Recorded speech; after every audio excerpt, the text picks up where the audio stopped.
अब चलिए आगे के पद की व्याख्या को समझा जाए। कहीं कहीं आपको लगेगा कि शब्दों का भ्रंश है, तो उसे आप अपनी पुस्तक से भी बदल के कर सकते हैं, और बाकी मैं इसमें तो सुधार कर ही दे रही हूँ। पायो जी मैंने राम रतन धन पायो, वस्तु अमोलक दी मेरे सतगुरु, कृपा करि अपनायो। तो संदर्भ आप वैसे ही लिखेंगे, और अगर प्रसंग की बात करें तो आप ये लिख सकते हैं कि प्रस्तुत पद में मीराबाई ने राम नाम रूपी अनमोल धन, राम नाम रूपी अनमोल रत्न के महत्व का वर्णन किया है। राम नाम रूपी अनमोल रत्न के महत्व का वर्णन किया है। ये हो गया आपका प्रसंग। अब चलिए व्याख्या पे ध्यान दिया जाए। वस्तु अमोलक दी मेरे सतगुरु डैश डैश जस गायो, हरख हर्ष हर्ष जस गायो। पायो जी मैंने राम रतन धन पायो।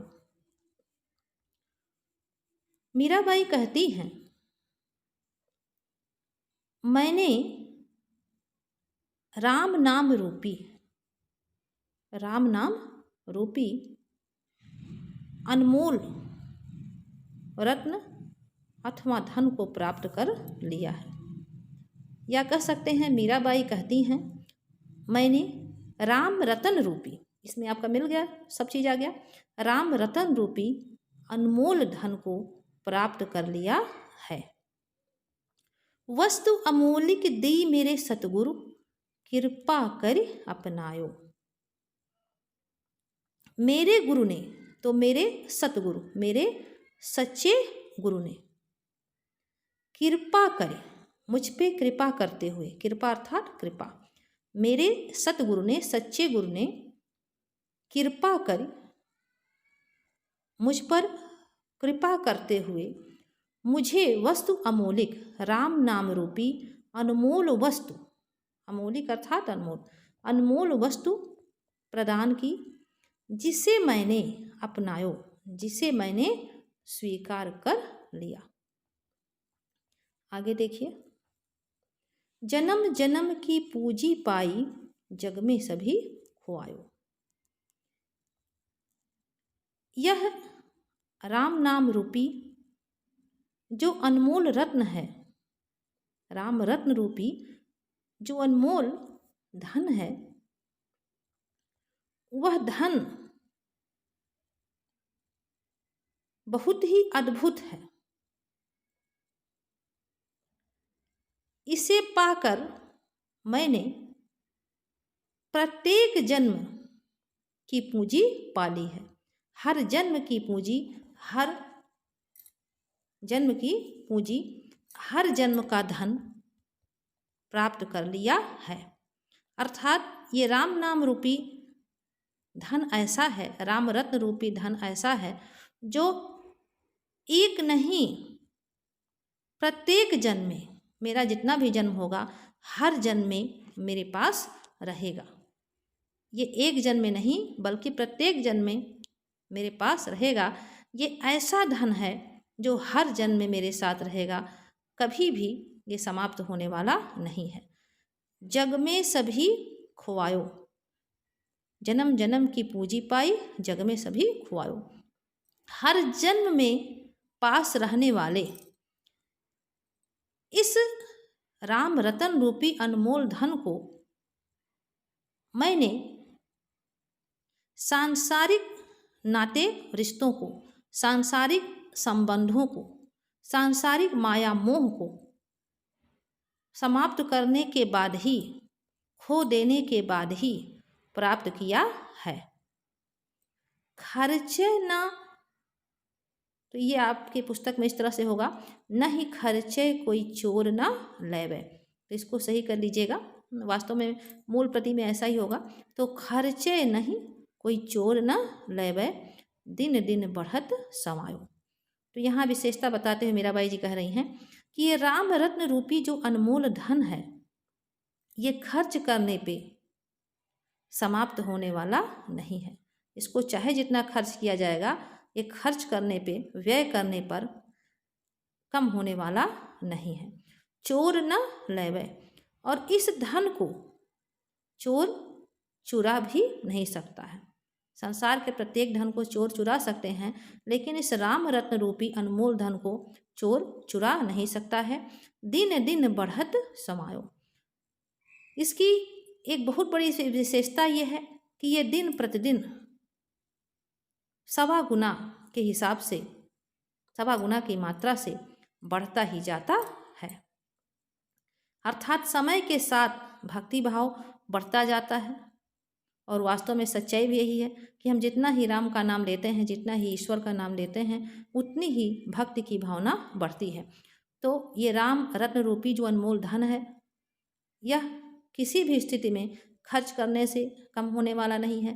इसे चोर लुटेरे आदि चुरा नहीं सकते हैं, क्योंकि ये धन सामान्य धन नहीं है।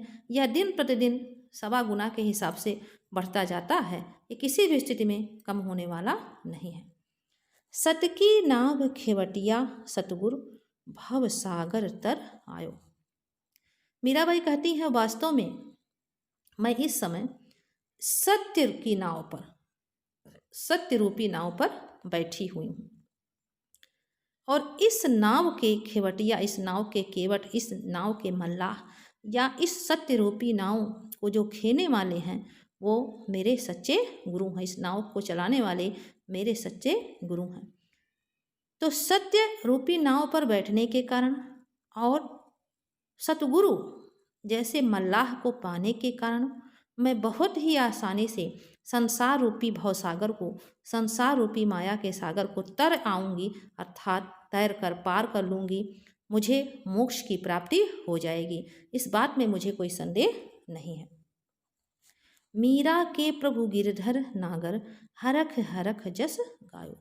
अंत में मीराबाई कहती हैं कि मीरा के प्रभु गिरधर नागर, गिरधर गोवर्धन पर्वत को उठाने वाले, गिरधर आपने सुना होगा कि गोवर्धन पर्वत को भगवान कृष्ण ने उठाया था। क्यों उठाया था?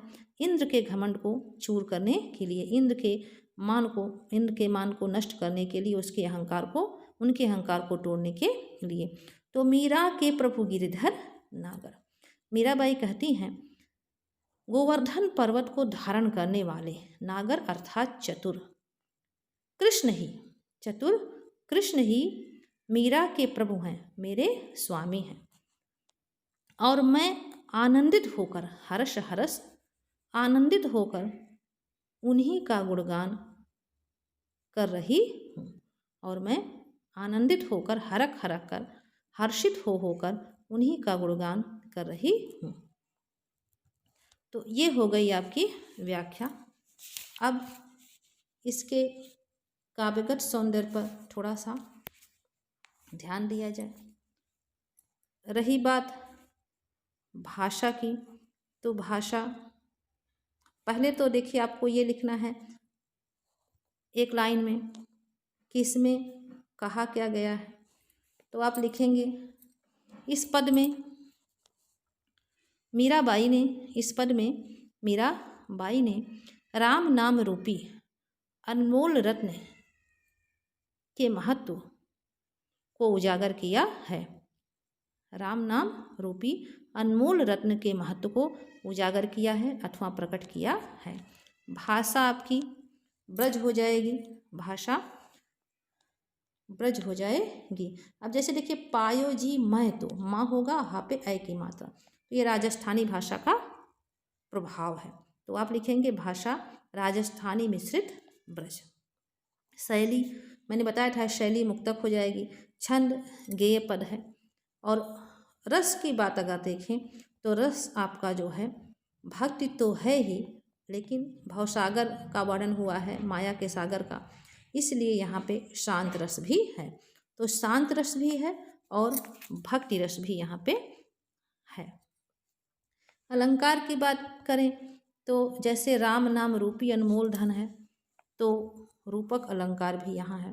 राम नाम रूपी अनमोल धन, सत्य की नाव, सत्य रूपी नाव। तो इन स्थानों पे आपका रूपक अलंकार हो गया है।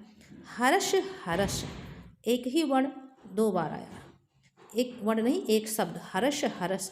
जहाँ पे भी कोई शब्द दो बार आता है लेकिन उसका अर्थ ना बदले, अगर अर्थ बदल जाएगा जैसे कनक कनकते सौगुनी, तब तो यमक अलंकार होगा। लेकिन अगर अर्थ नहीं बदल रहा है, केवल दोहराने के लिए उस शब्द को, पुनरावृत्ति के लिए उस शब्द को बार बार लाया जा रहा है, तो ऐसी स्थिति में वहाँ पे होता है पुनरुक्ति प्रकाश अलंकार। पुनरुक्ति, पुनरुक्ति प्रकाश अलंकार, तो ये यहाँ पे हो जाएगा। अब चूंकि मैंने आपसे पहले ही कहा था कि ये गेय पद है, तो इसलिए अंत में मैं आपको इसे लयबद्ध करने का प्रयास करते हुए इस पद को गाने का प्रयास कर रही हूँ। तो देखिए, आनंद लिया जाए इस पद का। पायो जी मैं तो राम रतन धन पायो, इसे मैं लयबद्ध करने जा रही हूँ। पायो जी मैं तो राम रतन धन पायो, पायो जी मैं तो राम रतन धन पायो। वस्तु अमोलिक दी मेरे सतगुरु, वस्तु अमोलिक दी मेरे सतगुरु, कृपा करी अपनायो। पायो जी मैं तो राम रतन धन पायो, पायो जी मैं तो राम रतन धन पायो। जन्म जन्म की पूंजी पाई, जन्म जन्म की पूंजी पाई, जग में सभी खोआयो। पायो जी मैं तो राम रतन धन पायो। खर्चे नहीं कोई चोर न लेवे, खर्चे नहीं कोई चोर न लेवे, दिन दिन बढ़त सवायो। पायो जी मैं तो राम रतन धन पायो, पायो जी मैं तो राम रतन धन पायो। सत्य की नाव खे वटिया सतगुरु, सत्य की नाव खे वटिया सतगुरु, भव सागर तर आयो। पायो जी मैं तो राम रतन धन पायो, पायो जी मैं तो राम रतन धन पायो। मीरा के प्रभु गिरधर नागर, मीरा के प्रभु गिरधर नागर, हरखे हरखे जस गायो। पायो जी मैं तो राम रतन धन पायो, पायो जी मैं तो राम रतन धन पायो, पायो जी मैं तो राम रतन धन पायो। तो ये आपको इस पद को गा के सुना भी दिया गया। आप इसे गाने का प्रयास भी कर सकते हैं। अगले वीडियो में आप सबसे फिर एक नई व्याख्या के साथ बहुत जल्द मुलाकात होगी। तब तक के लिए आप खूब अच्छी तरह से पूरे परिश्रम के साथ जी जान लगाकर हिंदी अध्ययन का कार्य जारी रखिएगा। आप सभी लोग स्वस्थ रहिए, अपना ध्यान रखिए। शुभ दिवस।